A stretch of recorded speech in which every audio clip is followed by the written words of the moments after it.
55편 1절부터 23절까지입니다.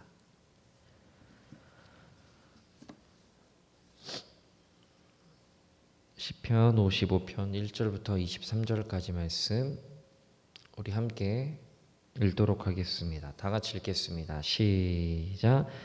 하나님이여 내 기도에 귀를 기울이시고 내 간구할 때에 숨지 마소서. 내게 굽히사 응답하소서. 내가 근심으로 편하지 못하며 탄식하오니 이는 원수의 소리와 악인의 압제 때문이라. 그들의 죄악을 내게 더하며 노하여 나를 핍박하나이다. 내 마음이 내 속에서 심히 아파하며 사망의 위험이 내게 이르렀도다. 두려움과 떨림이 내게 이르고 공포가 나를 덮었도다. 나는 말하기를 만일 내게 비둘기같이 날개가 있다면 날아가서 편히 쉬리로다. 내가 멀리 날아가서 광야에 머무리로다. 내가 나의 피난처로 속히 가서 폭풍과 광풍을 피하리라 하였도다. 내가 성내에서 광부와 분쟁을 보았사오니 주여 그들을 멸하소서. 그들의 혀를 잘라 버리소서.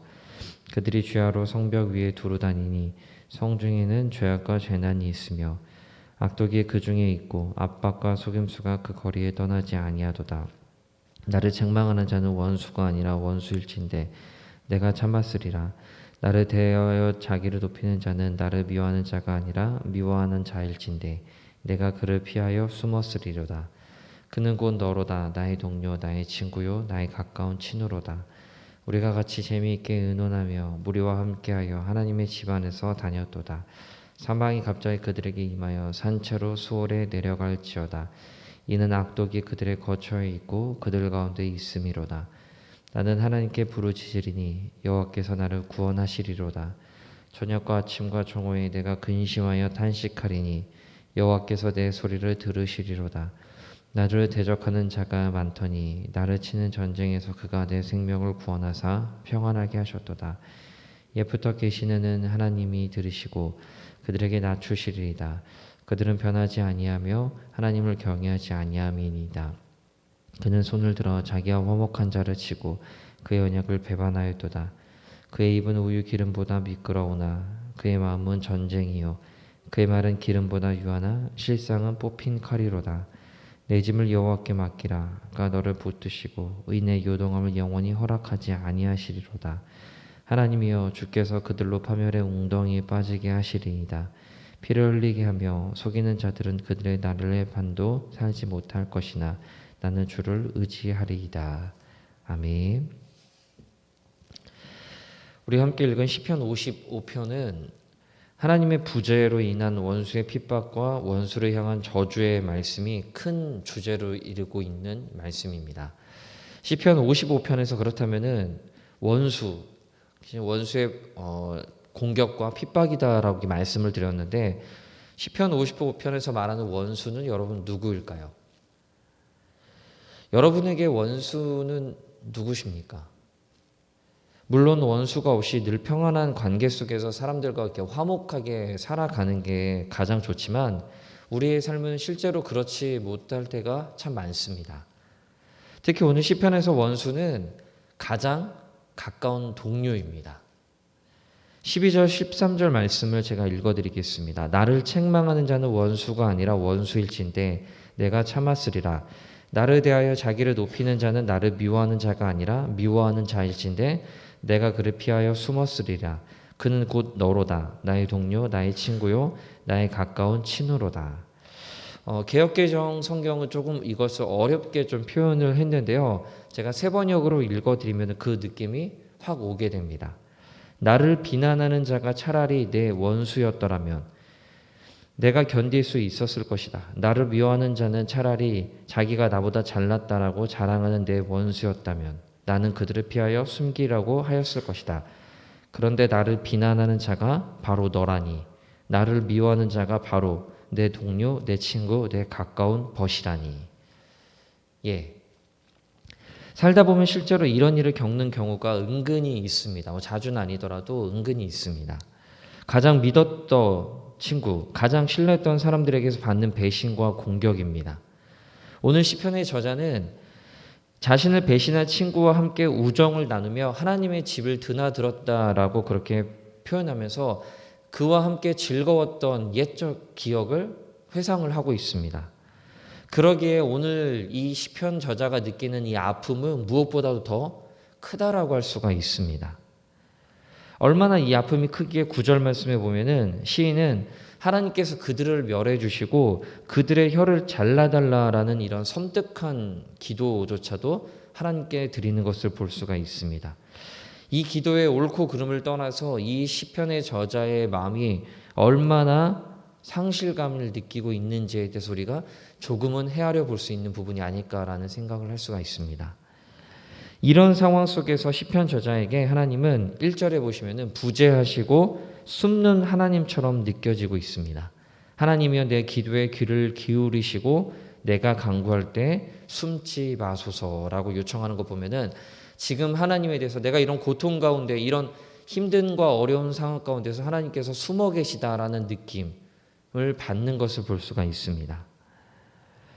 고통과 고난의 상황 속에서 우리가 하나님께 느끼는 감정이 이런 감정이 아닐까 생각이 듭니다. 우리의 유일한 피난처인 그 하나님이 숨어 계시고 우리의 기도를 듣지 않는다라는 생각이 들 때 우리는 더 이상 피할 곳이 없습니다. 아무리 사람들이 힘들고 그리고 사람들을 통해서 우리가 고통과 고난을 받더라도 우리는 언제든지 하나님께 나아올 수가 있는데 그 하나님께서 침묵하시고 그 하나님께서 숨어 계시고 그 하나님께서 나에게 어떤 것도 대답해 주시지 않는다면 그것만큼 우리들에게 힘든 것은 없을 겁니다. 그러나 이런 고통이 겹쳐오는 이런 상황 가운데서도 시인은 끝까지 하나님을 신뢰하고 찾을 수 있었던 이유가 뭘까요? 이런 지금 원수, 가장 가까운 친한 친구들, 그러니까 친한 사람들 통해서 우리가 배신을 당했을 때 고통과 고난 가운데 하나님마저 침묵하고 하나님마저 응답을 하시지 않는 이런 상황 가운데서 그래도 이 오늘 55편의 시편을 보게 되면요. 이 시편의 저자는 끝까지 하나님을 붙드는 것을 볼 수가 있습니다. 하나님을 지속적으로 의지하는 것을 볼 수가 있는데 그 이유가 뭘까라는 것들 생각해 보면요. 첫 번째 이유는 18절부터 19절 말씀입니다. 자, 18절부터 19절까지의 말씀 함께 보도록 하겠습니다. 제가 읽어드리겠습니다. 나를 대적하는 자 많더니 나를 치는 전쟁에서 그가 내 생명을 구원하사 평안하게 하셨도다. 옛부터 계시는 하나님이 들으시고 그들을 낮추시리니 그들은 변하지 아니하며 하나님을 경외하지 아니함이다 라고 말씀하고 있습니다. 이 말씀을 통해서 우리는 그래도 우리가 끝까지 하나님을 신뢰할 수 있는 이유는 뭐냐면은 하나님이 예전에 나에게 이렇게 하셨다라는 그런 경험이 이 시편의 저자에 있기 때문입니다. 우리의 신앙이란 건요, 결국 우리의 경험, 우리가 하나님과 했던 그런 경험들이 쌓여서 결국 우리가 이곳까지 오게 된 것입니다. 여기 앉아 계신 우리 성도님들도 그리고 온라인으로 예배 드리시는 우리 성도님들도 결국 우리가 이제까지 신앙생활을 이어올 수 있었던 것은 하나님과의 관계, 하나님과의 경험이 있었기 때문에 우리에게 누적이 됐기 때문에 우리가 이런 상황 가운데서도 이길 수 있습니다라는 것을 다시 고백할 수 있는 것입니다. 그 시간 속에서 우리가 얼마나 하나님의 살아계심을 경험했냐가 결국 우리 앞에 놓인 이 환난 속에서 우리가 견딜 수 있는 힘을 준다라는 것입니다. 여러분, 신앙인에게 경험이라는 것은 무척이나 중요합니다. 특별히 우리가 힘들 때 나의 하나님께서 나를 어떻게 인도해 주셨고 나를 붙들어 주셨다라는 것들을 우리가 경험하게 되면은 다음에 또 이런 일이 일어날 거나 아니면 이거보다 더 힘든 일이 일어났을 때 그래도 하나님께서 나를 인도하셨고 지켜주셨다라는 하나님께서 지금은 숨어 계시는 것 같지만 그래도 하나님께서 나를 보호하시고 인도하셨다라는 그런 경험이 쌓였기 때문에 우리가 그 상황을 이길 수 있다라는 것을 우리가 꼭 기억하셔야 됩니다. 예, 여러분 이것이 첫 번째 우리가 어려운 상황 가운데 하나님의 부재를 느꼈을 때 이길 수 있는 힘이다라고 볼 수가 있고요. 두 번째는 우리 22절입니다. 22절. 우리 다 같이 한번 읽어보도록 하겠습니다. 22절입니다. 시작. 내 짐을 여호와께 맡기라. 그가 너를 붙드시고 의인의 요동함을 영원히 허락하지 아니하시로다. 자, 여러분 이 말씀이 여러분에게 어떻게 다가오십니까? 내 짐을 여호와께 맡기라. 그가 너를 붙드시고 의인의 요동함을 영원히 허락하지 아니하시리로다. 저는 이 말씀이 이렇게 다가오는데요. 하나님의 신실함처럼 느껴집니다. 여기서 어떻게 하나님의 신실함을 볼 수 있냐라고 이렇게 질문을 하신다면은, 자 보시면 하나님은 우리들에게 늘 신실하신 하나님이십니다. 지금은 우리가 고난과 고통으로 인해 흔들릴 수밖에 없는 상황이고, 어찌 보면은 고통과 고난 상황 가운데서 흔들린다라는 것은요, 정상입니다.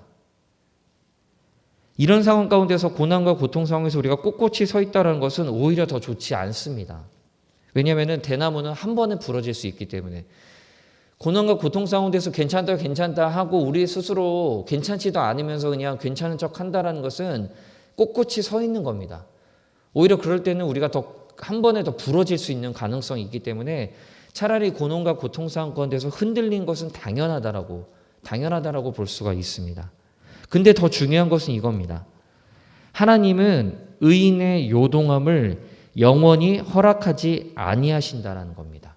이 말씀 우리가 잘 많이 보는데, 고통과 고난 중에 의인이 요동함이 아예 없을 것이다라는 말씀이 아니에요. 분명히 보면은 그러니까 고통과 고난 가운데서 의인의 요동함이 전혀 없을 것이다라고 말씀하신 것이 아니라, 지금은 흔들리고 거센 풍랑에 뒤집혀질 것 같지만 이 흔들림이 영원하지 않다라는 겁니다. 시간은 흐르고 어느 순간 잔잔해지는 때가 분명히 온다라는 거예요. 왜냐? 하나님이 그렇게 하시기 때문입니다. 이것이 바로 하나님의 신실함입니다. 여러분, 고통과 고난이 영원할 것 같지만 우리가 그 고통과 고난 가운데서 가장 힘든 이유가 뭐냐면은 이게 언제 끝날지 모른다라는 그런 두려움 때문입니다. 차라리 기한이라는 것이 있게 되면은 내가 지금 겪는 고난과 고통이 2021년 5월 달에 딱 끝난다라고 생각하면 우리는 어떻게든 버틸 겁니다. 그러나 고난과 고통은 그렇게 찾아오는 것이 아니라 언제 끝날지 모르는 것 때문에 우리가 더 두려움이 가중이 되는 것을 볼 수가 있는데, 그러나 여기서 말씀하시는 것은 의인의 요동함, 의인이 흔들린다라는 것들을 영원히 허락하지 아니하신다라는 것을 우리가 볼 수가 있습니다.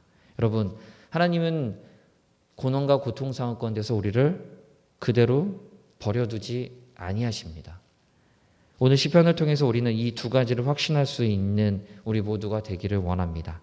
하나님의 신실하심에 대한 경험과 확신을 굳건히 붙들고, 오늘도 우리 이런 고난과 고통의 삶 가운데서 하나님을 의지하면서 살아갈 수 있는 우리 모두가 되기를 다시 한번 부탁드립니다.